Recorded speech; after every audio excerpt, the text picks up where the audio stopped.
docente de la Cátedra de Clínica de Grandes Animales.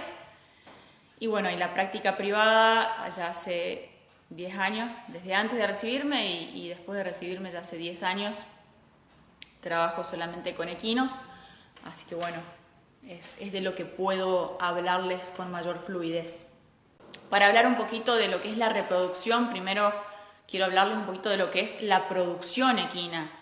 En nuestro país la producción equina abarca un gran campo, un gran mercado que se ha ido posicionando a través de los años con un crecimiento muy rápido y que se ha posicionado en el mercado mundial. ¿Sí? Hoy la Argentina, así como compra equinos de Estados Unidos, de Brasil, de otros países, también está muy bien visto a nivel mercado internacional las ventas de caballos a nivel mundial. ¿Sí? Se venden muchos equinos a Inglaterra, a Chile, a China, a Japón, de las distintas disciplinas que tenemos.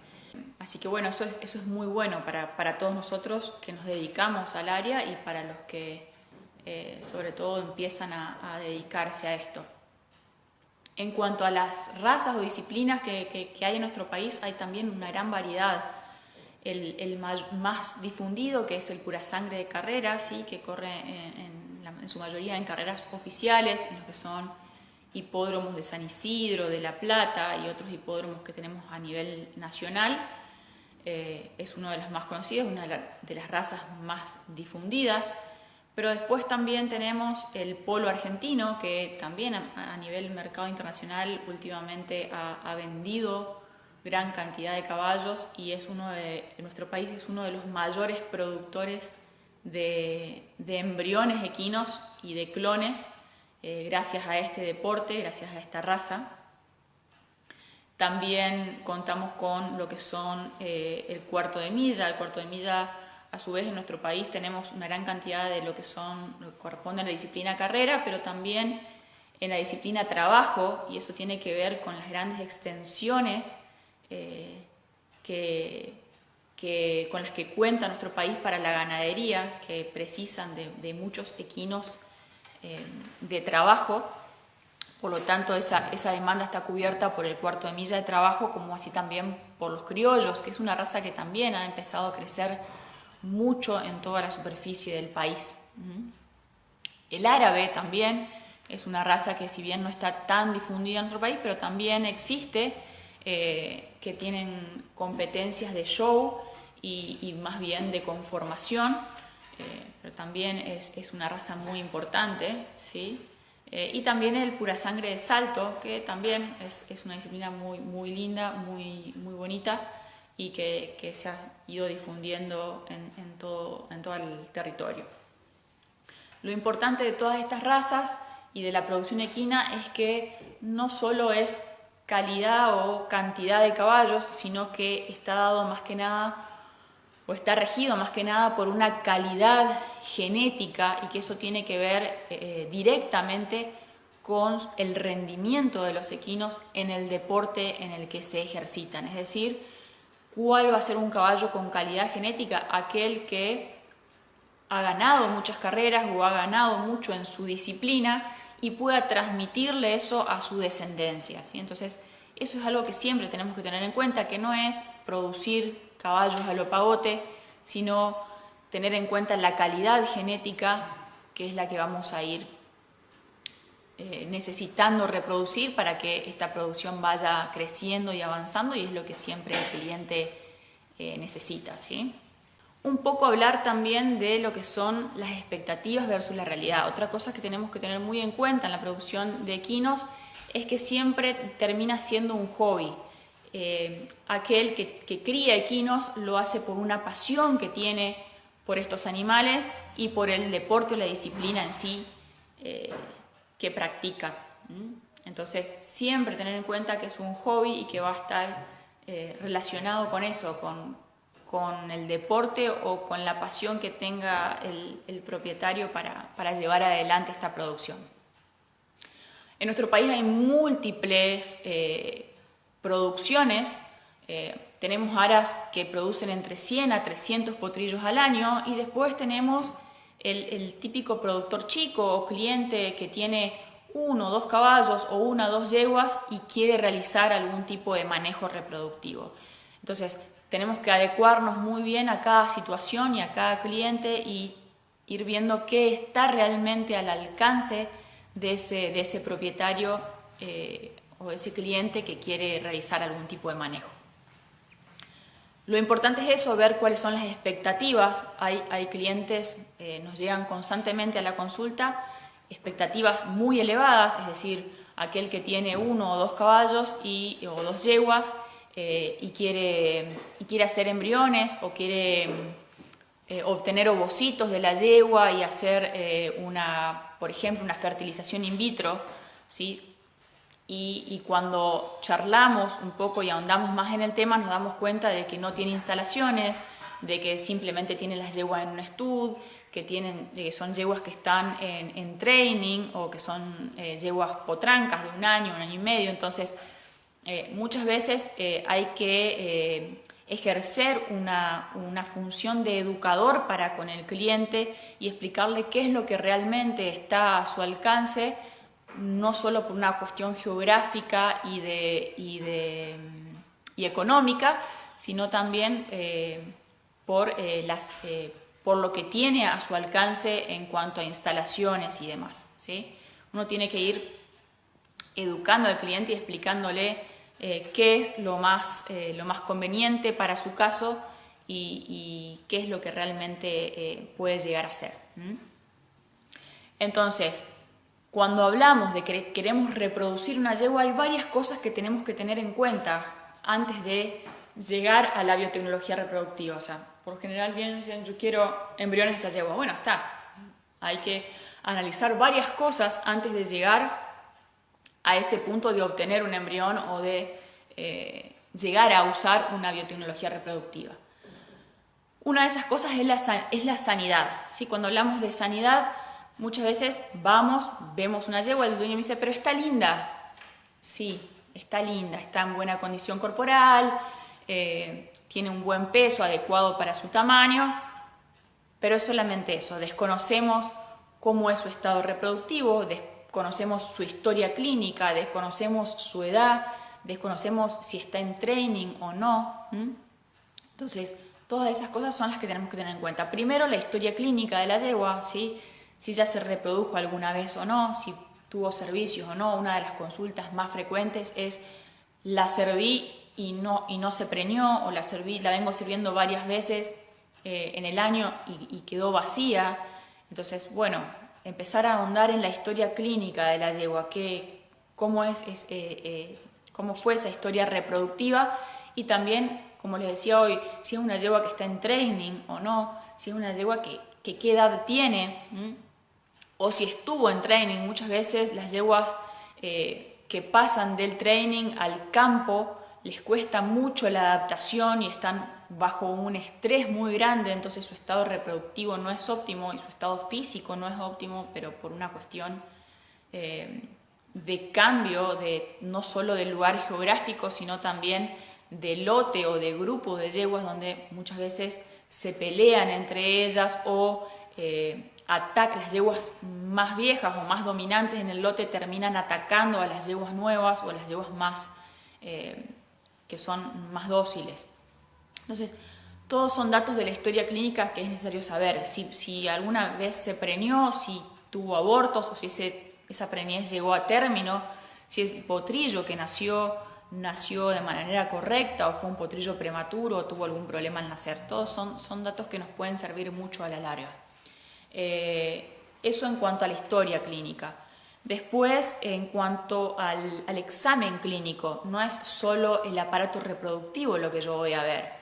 Una de las cosas más importantes, y es muy frecuente, que nos lleguen yeguas a la consulta con una edad muy avanzada. Una yegua mayor a 12, 15 años se considera una yegua vieja en lo que tiene que ver con la edad reproductiva. Una yegua que probablemente tenga algún tipo de problema en la reproducción, ya sea ovocitos viejos o ya sea un útero que puede ser una yegua, por ejemplo, multípara que parió durante varios años sucesivos y entonces el útero está más péndulo en la parte más abdominal, más baja del abdomen, no tiene un buen drenaje linfático el útero en sí, entonces muchas veces es una yegua que mantiene el semen, ese semen que termina siendo un elemento extraño para el útero de la yegua, reacciona con una manera inflamatoria y cuando el embrión ha sido fecundado y llega desde las trompas de falopio al útero, resulta que no se encuentra con un ambiente favorable como para mantenerse vivo en ese ambiente y termina en un aborto temprano.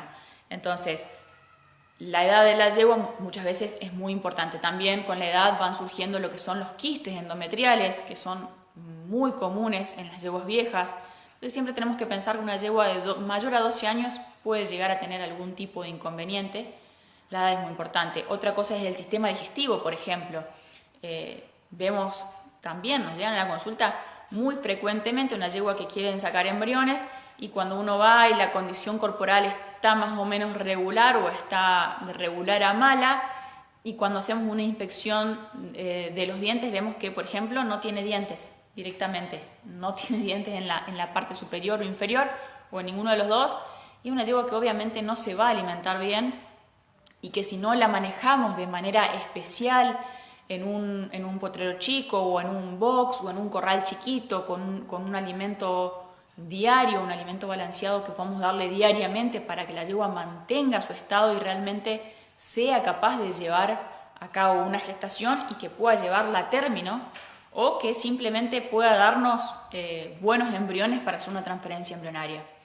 Eso es muy importante, revisar todos los aparatos, todos los sistemas del organismo de la yegua.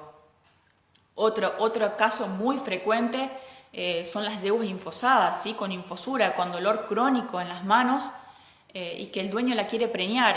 Y sabemos que una yegua con infosura crónica, con dolor constante, que también si no recibe el manejo necesario de tenerla a box en un lugar cómodo donde la yegua pueda descansar, acostarse lo suficientemente el tiempo que necesite como para descansar, probablemente no va a aguantar el dolor y no va a aguantar la preñez. Estamos cargando mayor peso a esas manos que ya están sintiendo dolor. Entonces es muy importante también que eso podamos explicárselo al dueño y que quizás una yegua que está infosada, si tiene infosura crónica, lo mejor es que reciba el manejo suficiente o directamente que no se preñe, pero no es aconsejable que esté a campo o que lleve una preñez a término a campo porque no lo va a poder realizar y al final no va a ser el que uno quisiera. Entonces siempre ver ese tipo de cosas en un examen clínico general de la yegua más allá del aparato reproductor. También el tema sanitario es muy importante, las distintas enfermedades, primero las parasitarias. Hablamos de que una yegua que vamos a reproducir y que vamos a gastar en un manejo reproductivo mínimamente tiene que tener un manejo sanitario adecuado. Una de esas cosas es un plan sanitario adecuado. Desparasitaciones que vayan entre 3 a 4 meses de manera periódica o que podamos realizar un análisis coprológico, un análisis de la materia fecal para ver qué parásitos tiene y qué cantidad de parásitos tiene para poder adecuar el tratamiento y dar la droga específica para esos parásitos que está teniendo la yegua. Sabemos que no todas las drogas actúan contra todos los parásitos, entonces es muy importante que podamos definir qué tipo de parasitosis presenta el animal y darle el mejor tratamiento. Estamos hablando siempre de casos individuales, pero muchas veces esto se hace con manadas en general, con yeguas en gran cantidad de número, ¿no?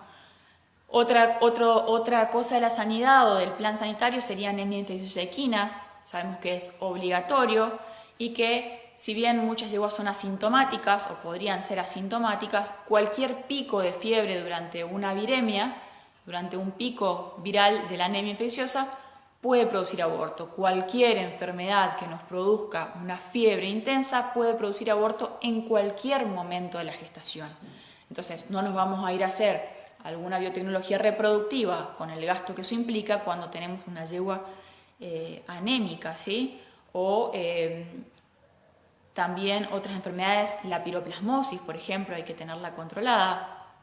Y después las vacunas obligatorias, como ser influenza, y otro tipo de vacunas como ser encefalomielitis, tétano, que son muy importantes al momento el tétano sobre todo al momento del parto, no solo para la yegua en sí, sino para que la yegua durante el último tercio de la gestación, si uno vacuna esas 3 enfermedades durante el último tercio de la gestación, lo que va a lograr es que la yegua aumente sus anticuerpos, su defensa contra estas enfermedades y pueda pasarle esos anticuerpos al potrillo a través del calostro, la primera leche materna, la primera leche que le va a dar la yegua al potrillo al momento del nacimiento, ¿sí? Entonces de esa manera también estamos protegiendo al potrillo durante los primeros 3 a 6 meses, que es cuando todavía la inmunidad del potrillo está inmadura, ¿no?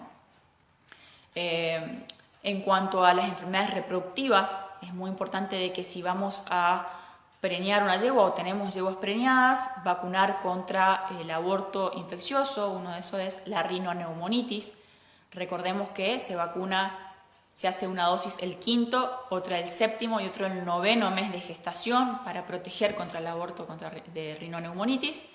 En el caso de que la historia del lugar del establecimiento indique que haya habido casos, lo recomendable es vacunar a todas las yeguas, tanto preñadas como vacías, para elevar el nivel de anticuerpo de todas, y también a los potrillos a partir de los 6 meses, 3 a 6 meses, por las enfermedades respiratorias que puede producir la rinoneumonitis, ¿sí? Me estoy yendo a los potrillos también, pero bueno, es importante que nombremos esto. Después, saber también un poco la historia del establecimiento. Puedo haber tenido abortos por salmonela y en ese caso es necesario también vacunar contra salmonela, ¿sí? Pero bueno, eso ya es una cuestión de cada establecimiento en sí y por ahí no tanto un manejo particular. No es algo que se haga rutinariamente, pero si he tenido casos en la zona, es importante que podamos hacerlo. Para finalizar lo que es el examen de la yegua, una vez que tenemos el plan sanitario, tenemos el examen clínico, tenemos la historia clínica de la yegua, vamos a pasar al examen reproductivo. Y cuando hablamos de examen reproductivo también tenemos que tener en cuenta que no es yo voy, reviso la yegua una vez, me voy y ya voy a dar un diagnóstico.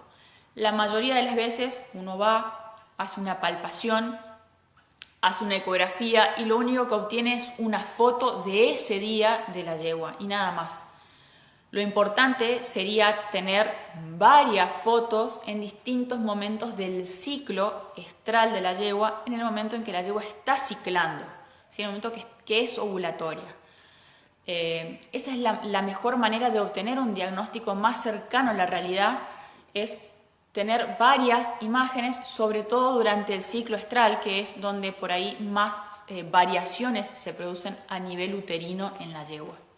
No solo la palpación y la ecografía, sino también se puede hacer una citología y también se puede hacer una biopsia.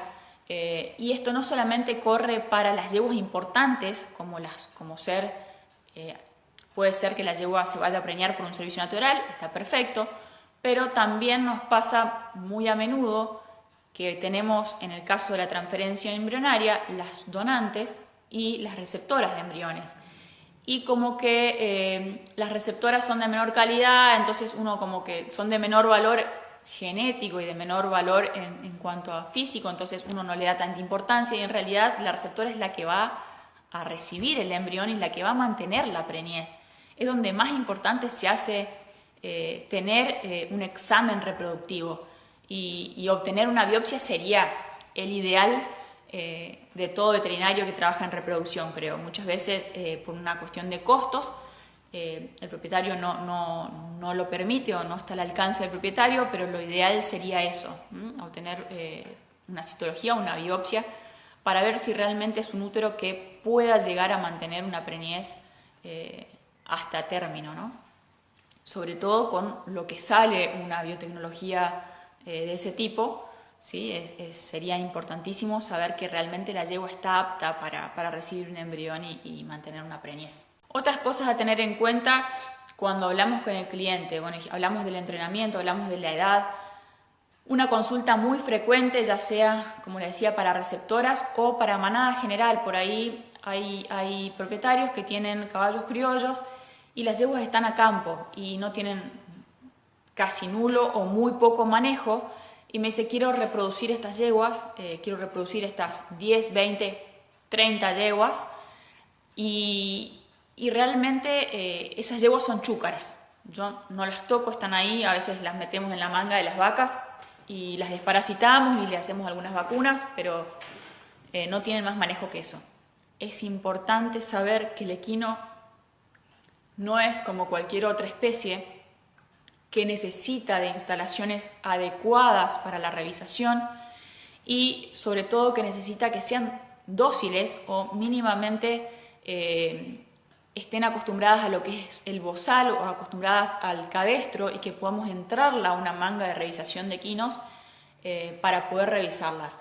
Recordemos que la técnica tanto de palpación como de ecografía en la yegua es transrectal, es decir, debemos introducir nuestro brazo dentro del recto del equino y a diferencia de lo que pasa en la vaca, que es un animal mucho más resistente, en algún movimiento del animal o algún mal movimiento de nuestra mano podemos romper el recto, producir una ruptura de la mucosa rectal y si esto es una lesión profunda, podría traspasarse materia fecal al abdomen del equino produciendo una peritonitis. Entonces, estamos poniendo en riesgo la vida del animal y no solo eso, si la yegua patea, se mueve, se sienta, puede tranquilamente lastimarnos a nosotros y una patada de la yegua también estaría corriendo riesgo nuestra vida personal. Entonces, siempre también explicarle eso al propietario es muy importante. La yegua necesita un manejo individual, un manejo seguro, tranquilo, ¿sí? Teniendo todos los cuidados necesarios. La sujeción, en lo posible la mordaza, sobre todo si no conocemos a la yegua y si es una yegua nerviosa, temperamental, ponerle mordaza o algún tipo de sedante para poder hacer una buena examinación y que ninguno de los dos, ni paciente ni operario, corramos riesgos en esos casos. Lo ideal es que sea personal capacitado para esta área, ¿no? Personal que se haya capacitado en la reproducción y por eso siempre insisto, sobre todo a los alumnos, a los que están interesados realmente en lo que es la reproducción equina, que hagan prácticas, que hagan pasantías, que insistan con eso porque es importante que estén capacitados en esa área para poder trabajar tranquilos y darle tranquilidad también al cliente en ese sentido.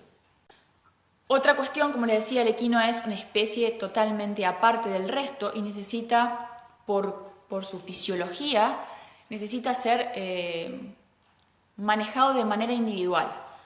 Si vemos las vacas, y es a lo que más la gente está acostumbrada a ver en cuanto a la reproducción, agarramos, se pone una hormona cierto día o se pone un dispositivo cierto día y manejo a todas al mismo tiempo. Puedo sincronizar todas las vacas, inseminar todas las vacas el mismo día, por ejemplo.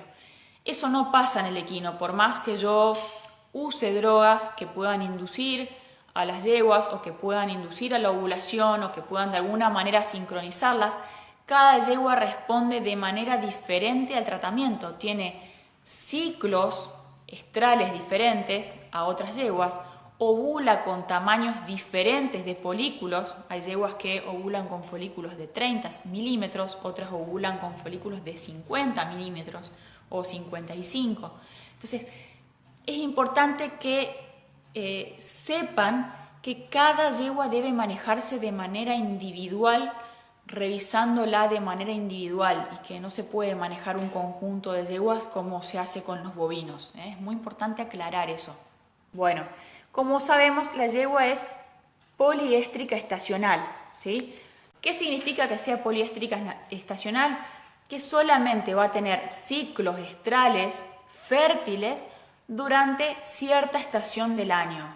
Eso ocurre en primavera-verano, que es donde se producen los ciclos ovulatorios de la yegua, es decir, más o menos de septiembre, ¿sí?, a marzo, abril. Durante ese periodo la yegua es fértil y produce ciclos estrales cada 21 días que van a ser, que pueden ser utilizados ya sea para obtener una preñez o para obtener embriones, ¿sí? Pero, ¿qué pasa? Eso ocurre, como les dije, en primavera-verano, que es cuando las horas luz del día superan las 15 horas diarias. Sobre todo en nuestra zona. Si nos vamos más al Ecuador, por ahí eso se extiende, ¿sí? Se extiende en un periodo más largo. Pero bueno, en nuestra zona es más o menos así. Y después vamos a tener un periodo anovulatorio. Durante ese periodo anovulatorio tenemos una transición que ocurre durante el otoño, ¿sí? En donde las yeguas empiezan a dejar de ciclar o dejar de ovular. Pueden manifestar celo, pueden aceptar al macho, pero muchas veces no ovulan o esas ovulaciones no son fértiles. Eso también es importante aclarar al dueño, que no podemos realizar un manejo reproductivo en cualquier época del año, sino que la yegua tiene un periodo establecido o una época del año establecida donde va a ser fértil y otra donde no. Luego se produce un anestro, ¿sí? Ahí directamente la yegua no cicla, y luego una transición de primavera nuevamente hasta producirse los ciclos normales. Esto se puede manejar, ¿sí? Podemos hacer algún tipo de manejo para reducir este periodo de 120 días. Una de esas formas de reducir este periodo de 120 días es tener la cantidad de horas luz que tenemos en verano.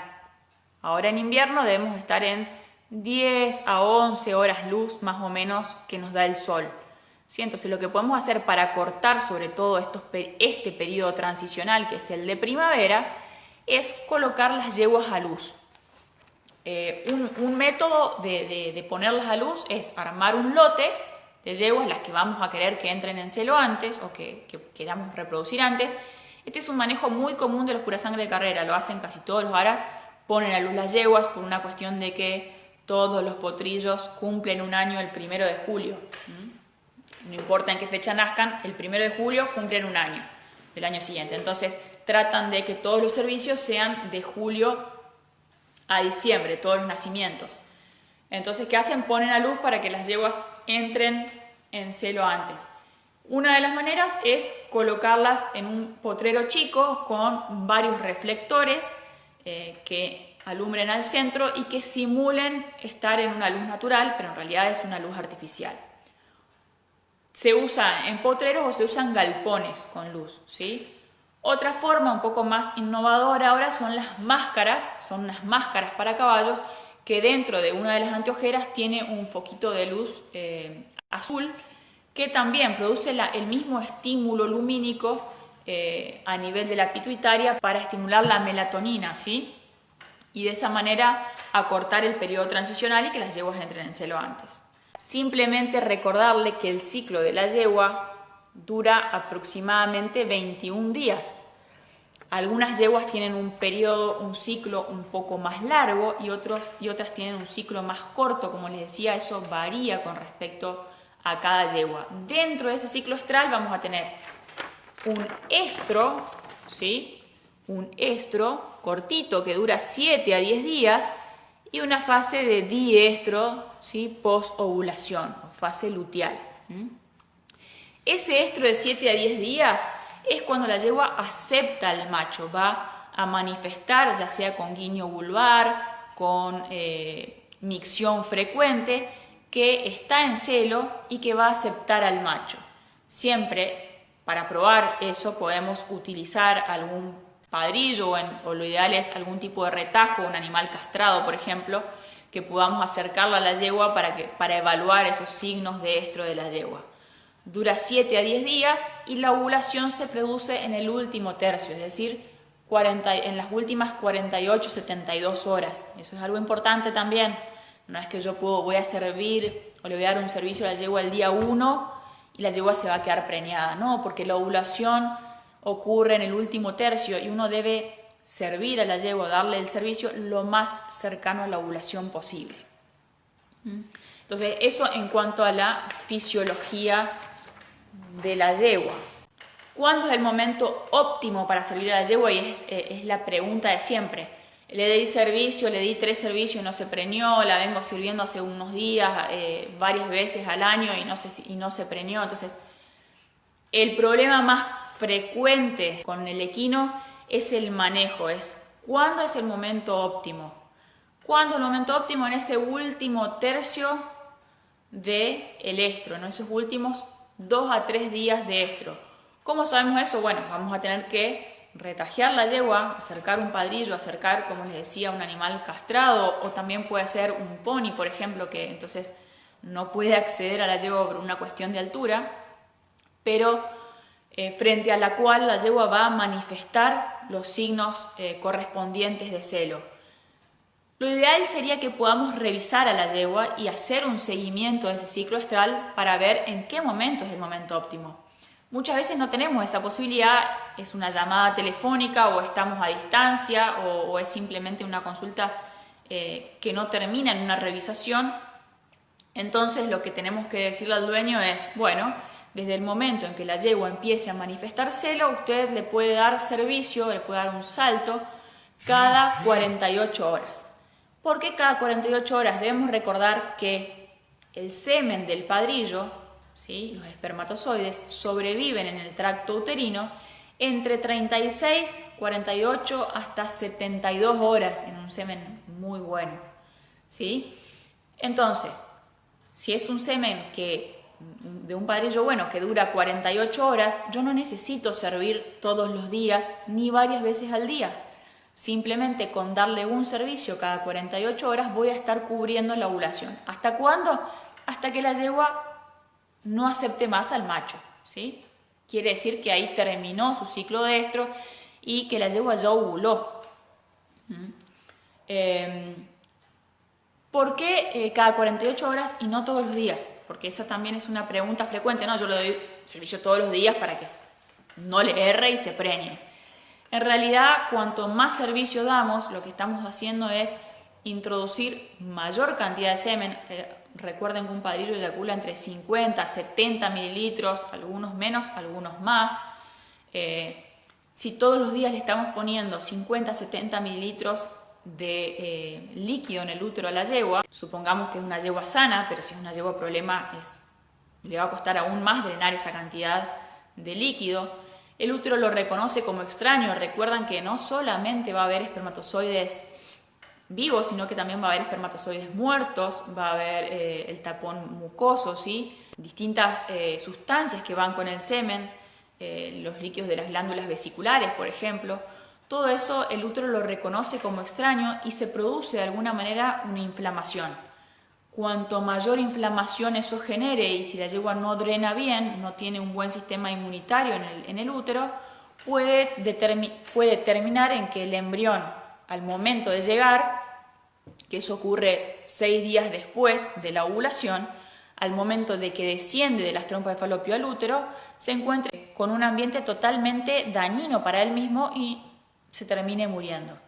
Entonces, esa muchas veces es simplemente un problema de manejo que termina en un aborto temprano o en un problema de infertilidad. Ahora, si podemos acceder a la revisación, ya sea por palpación o por ecografía de una yegua, ahí vamos a tener más datos todavía y podemos reducir aún más la cantidad de servicios. ¿Cómo lo vamos a hacer?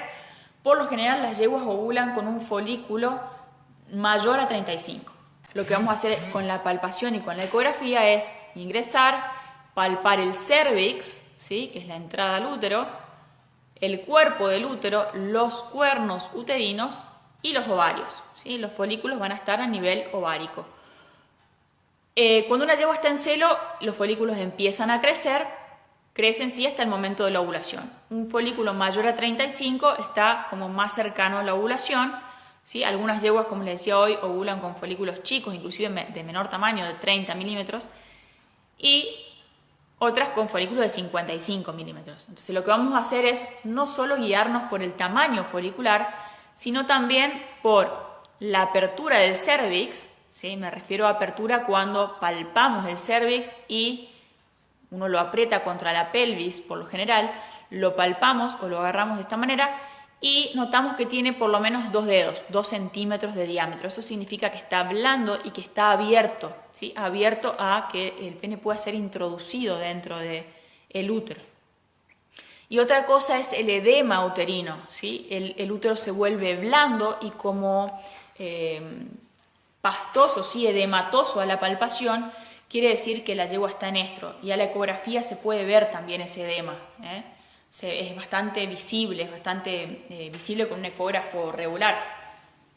El edema por lo general comienza a aumentar, llega a un punto máximo y luego 36 a 48 horas antes de la ovulación comienza a descender. Entonces, cuando yo tengo un folículo de gran tamaño y el edema ya empezó a desaparecer, quiere decir que estoy cerca de la ovulación.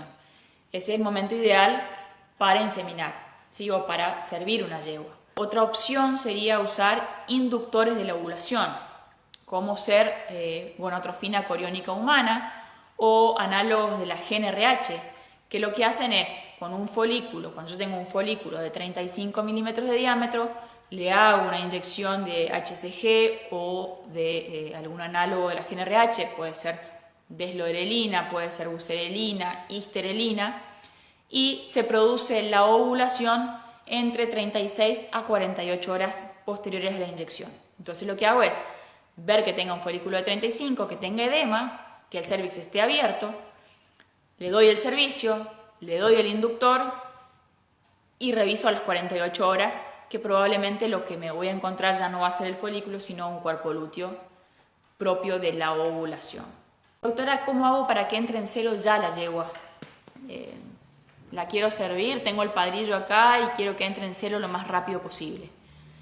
Si estamos dentro de esa temporada reproductiva que dijimos de primavera a verano, lo que podemos usar es una prostaglandina. O sea, lo ideal sería revisarla, ¿no? Obviamente, pero por lo general con una inyección de prostaglandina podemos inducir, o sea, la prostaglandina produce una luteólisis, una ruptura del cuerpo lúteo y posteriormente a esa ruptura del cuerpo lúteo, entre 4 a 5 días posterior a la prostaglandina, la yegua va a empezar a entrar en celo, empezar a desarrollar folículos, pero recuerden, 4 a 5 días después de la prostaglandina.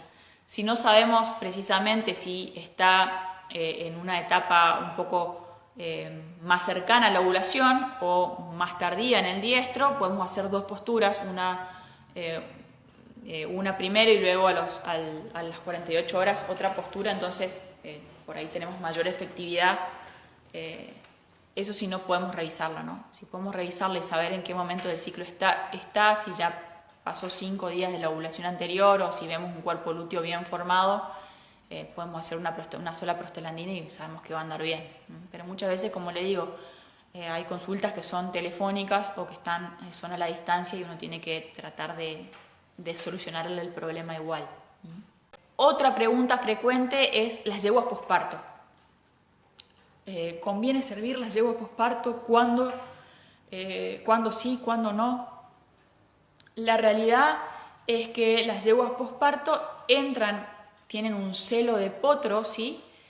Después de los 7 a 10 días del parto. Es común que los aras de pura sangre y los aras que tienen mucha producción de potrillos y muy pocos padrillos disponibles utilicen el celo del potro para preñar la yegua lo antes posible y por si falla tener un ciclo más, ¿no? Y no tener que esperar hasta el próximo ciclo. Entonces, depende de la recomendación de cada uno. No creo que tenga nada de malo usarlo, pero bueno, si por ahí vemos que la yegua no se recuperó bien o el útero no está muy recuperado, podemos esperar al ciclo siguiente para realizar el servicio. Pero la verdad es que el celo del potro es muy utilizado a nivel comercial, así que no le tengan miedo a eso. La detección de preñez se puede realizar a partir de los 11 a 12 días. Cuando uno está haciendo seguimiento de la yegua y sabe que la yegua no tiene patologías, que no tiene quistes, que sabe precisamente el día que ovuló, recomiendo hacerlo el día 12 o el día 15, pero si no conozco la yegua y es la primera vez que la voy a revisar y voy a hacer un diagnóstico de gestación, prefiero esperar después del día 20, 21, que uno puede ver no solo la vesícula embrionaria, sino puede empezar a ver estructuras del embrión. ¿Por qué? Porque hasta los 15, 20 días podría tranquilamente confundirse una preñez con un quiste endometrial. Entonces, muchas veces damos un diagnóstico de gestación y resulta que después ese embrión nunca creció y siguió siendo del mismo tamaño y resulta que es un quiste. Otra cosa también, recordar que hay un alto porcentaje de muerte embrionaria temprana, es decir, de los 0 a los 30 días. Entonces muchas veces uno revisa una preñez de 20, 21 días, 22 días y resulta que después va a los 60 y la preñez no está. Y el propietario dice, pero vos me dijiste que estaba preñada y ahora no está. Bueno, recordar que hay un alto porcentaje de mortalidad temprana y que por ahí también, si uno puede explicarle eso al dueño o revisar un poquito más tarde, si es una yegua que no conocemos, puede ayudar. Esas son algunas de las consultas que tenía mechadas así, de las consultas que rutinariamente me llegan de los dueños. Hablarles rápidamente de lo que es inseminación artificial y transferencia embrionaria como unas de las biotecnologías que son más accesibles. La inseminación artificial sabemos que la podemos hacer con semen fresco, con semen refrigerado o con semen congelado. Semen fresco, lo que tenemos que hacer es obtener el semen del padrillo primero. Muchas veces nos toca hacerlo en el mismo establecimiento y tenemos que ser nosotros los que sacamos el semen o recibir semen que viene de otro establecimiento para inseminar a la yegua. Les voy a mostrar, les traje algunos materiales para que vean. Esta es la funda de una vagina artificial, ¿sí? Como ven, es esto así, tiene una doble camisa de látex, ¿sí? Y acá está el pico por donde se carga agua, se carga agua a más o menos 40, 42 grados centígrados, se mide, ¿no?, la temperatura. ¿Por qué 42 y no 37, que es la temperatura que debería estar el cuerpo del equino? Porque por lo general el látex disminuye un poco la temperatura del agua en sí. Entonces uno lo carga, mide que esté a esa temperatura y después lo va a usar. Si esto lo que se hace, tiene una funda de suela con una manija que la sostiene de arriba. Entonces de esta manera acá va una bolsa estéril que va a contener el semen una vez ocurrida la eyaculación. Y por este lado va a ingresar lo que es el pene del padrillo. ¿Cómo vamos a hacer para sacar el semen del padrillo? Bueno, lo ideal es que sea con una yegua en celo, ¿sí?, correctamente sedada o amordazada, con una buena sujeción ya sea de los garrones o de las cuartillas de los miembros posteriores, con una correcta sujeción de los miembros posteriores de la yegua que eviten que la yegua pueda moverse o patear al padrillo, ¿sí? Muchas veces la yegua se pone un poco nerviosa, algunos padrillos son medios más violentos y pueden patear al padrillo y lesionar ya sea el pene o lesionar el miembro posterior, y eso sería el fin de la temporada reproductiva del padrillo, ¿sí? Entonces, tener en cuenta eso. Bueno, por general el padrillo sube a la yegua, hace un salto como si fuera a servir a la yegua, y lo que hacemos es correr, nosotros estamos al costado siempre y adelante del padrillo, correr el pene, introducirlo acá adentro hasta que el padrillo eyacula, y una vez obtenido el semen, ¿sí?, lo que se hace es prepararlo, acondicionarlo. Para eso vienen diferentes diluyentes comerciales con los cuales se diluye el semen, se acondiciona. Algunos traen antibióticos, algunos traen glucosa, leche, por ejemplo, que ayuda a la activación de los espermatozoides. Y luego lo que se hace es, les voy a mostrar otra imagen, es introducir una pipeta, ¿sí?, a través del vestíbulo vaginal y la vagina hasta pasar el cérvix, y se deposita allí en el cuerpo el semen. Esto se hace tanto con semen fresco como con el semen refrigerado, ¿sí? Tengo una pipeta, ven, como pueden ver, es una pipeta, ¿sí? Esto es una pipeta de inseminación, mide aproximadamente 65 centímetros. Y acá tiene un adaptador, estos para mí son una de las mejores. Tiene un adaptador de goma, se le adosa una jeringa, ¿sí? En donde está el semen. Y bueno, y esto es lo que va a llegar hasta el útero de la yegua, ¿no?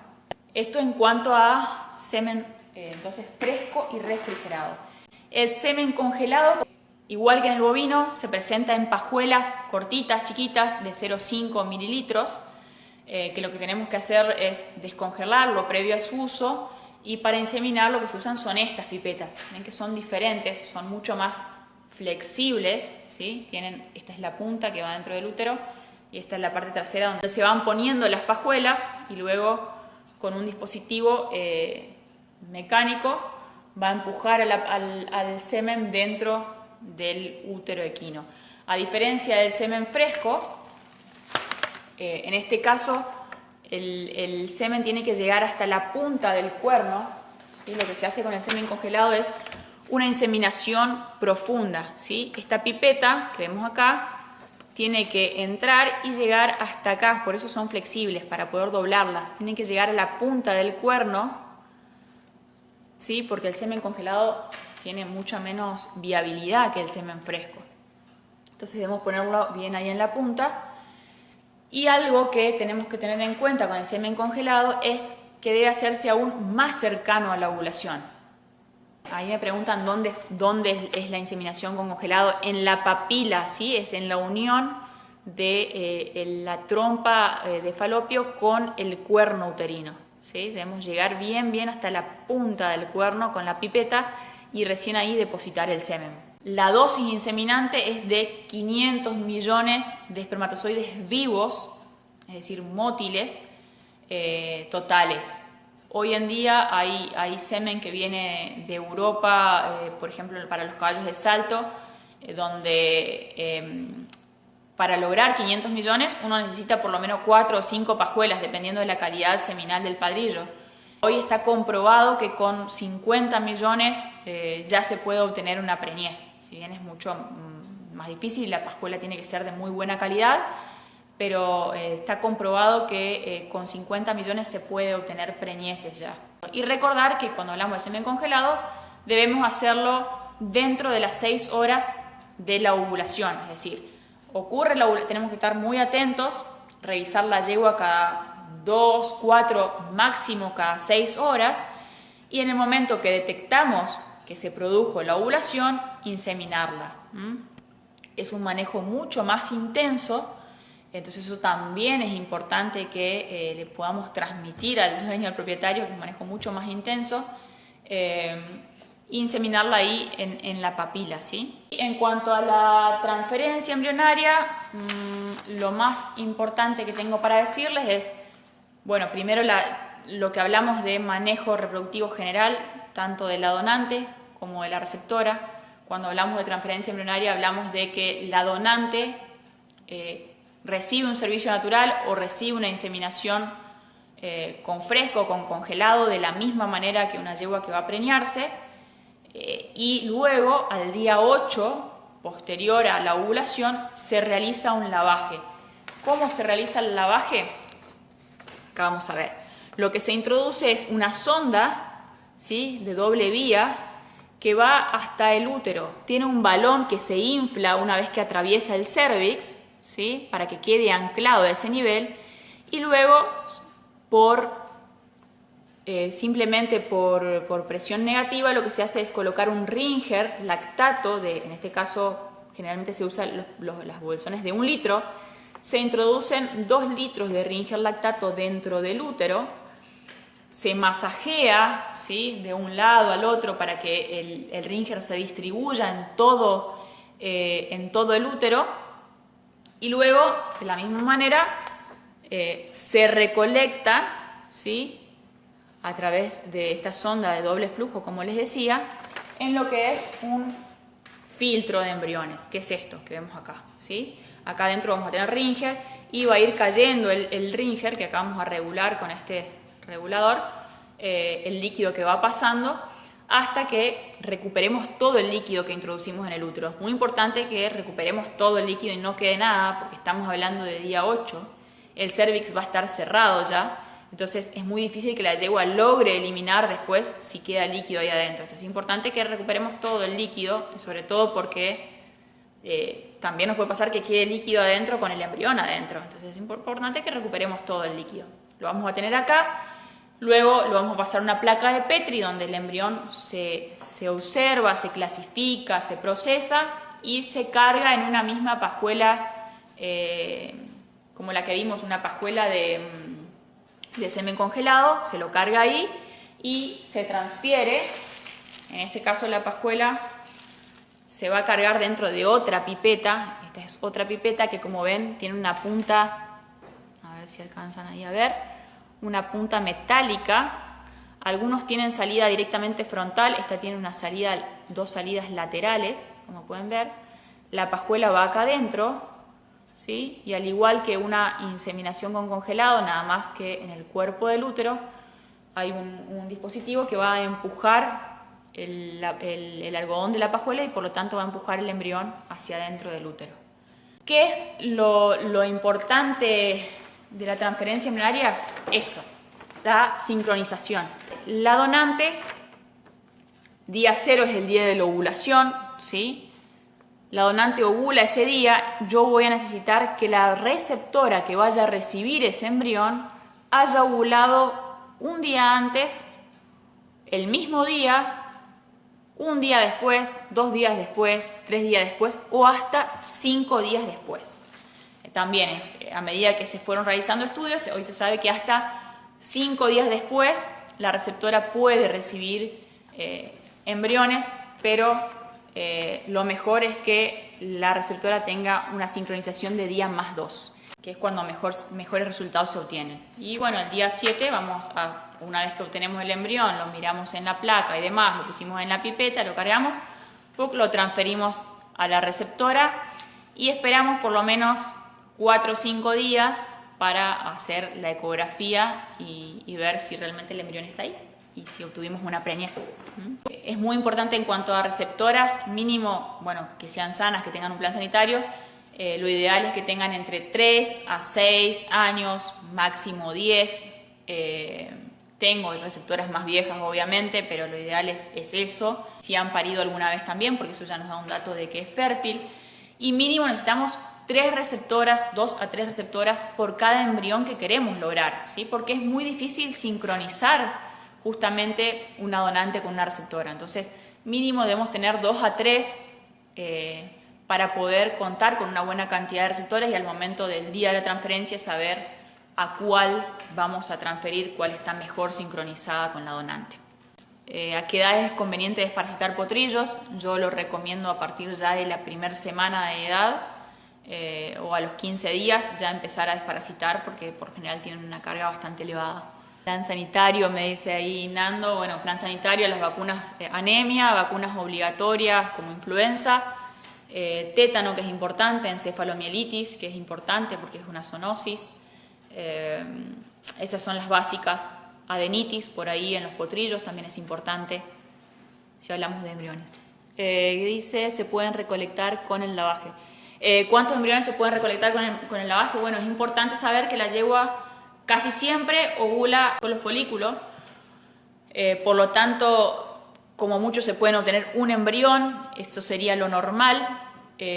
Algunas yeguas se habla, dependiendo de la raza, entre un 14 o un 25% ovulan doble, es decir, pueden ovular del mismo ovario o de distintos ovarios 2 folículos y en ese caso se obtienen 2 embriones, muchas veces se obtiene 2 embriones, pero no hay protocolos de estimulación folicular disponibles en el mercado que sean realmente efectivos para producir una ovulación múltiple como sucede en la vaca. Te diría que con el mejor de los éxitos, 2 embriones en un lavaje. ¿Cuáles son las razas que pueden producir 2 embriones? No tienen que ver con razas, sino con la... primero decirles que los purasangre de carrera, por ejemplo, no aceptan en su asociación ningún tipo de biotecnología reproductiva, ni siquiera la inseminación, ¿sí? No está permitida en esa raza. Las yeguas, cualquiera que ovula doble puede obtener, independientemente de la raza, cualquiera que ovule doble puede obtener 2 embriones. Después, ¿cuántos pueden inscribir de acuerdo a la asociación? Eso depende de acuerdo a la asociación. Creo que en criollos es 2 y en Cuarto de Milla es abierto. ¿Cuántos embriones se pueden obtener de una misma yegua por temporada? Si bien los ciclos de una yegua duran 21 días, el día del flashing, por lo general lo que se hace el mismo día del flashing, uno obtiene el embrión y se hace una prostaglandina. Entonces lo que hace esta prostaglandina el día 8 es que la yegua vuelva a entrar en celo. Entonces vos tenés 8 más 4 o 5 días, más hasta que llega la ovulación, más o menos estás acortando los ciclos y dependiendo de la yegua obviamente, pero hablas de que por temporada, si hablas hasta diciembre, estás hablando de 4, 5, hasta 6 embriones, y si hablas hasta marzo, podés sacar hasta 12 embriones quizás por temporada. En general no se preña porque no es un buen embrión, o porque el ambiente uterino no está bueno, o por el manejo mismo que uno ha hecho, ya sea en el lavaje o en el cargado del embrión, o en el manejo del mismo medio con el que se lava los embriones. Entonces no se hace una prueba genética de compatibilidad. Lo más importante es que el útero, si uno podría hacer una biopsia y determinar si el útero está preparado o es bueno para mantener una preñez. Importante también, bueno, que estas son las tecnologías, las biotecnologías más accesibles, ¿no? Pero saber también que yo no puedo hacer una transferencia embrionaria a campo sin tener una instalación adecuada donde yo pueda manipular el embrión, ¿no? Eso es importante también, porque es una de las consultas también. No, quiero sacar embriones, pero tengo la yegua en el estudio y no tengo receptoras y no tengo instalaciones donde revisar la yegua. Entonces, ir paso a paso, la sanidad, las instalaciones, el manejo de los animales, y después recién ver si podemos o no hacer alguna biotecnología.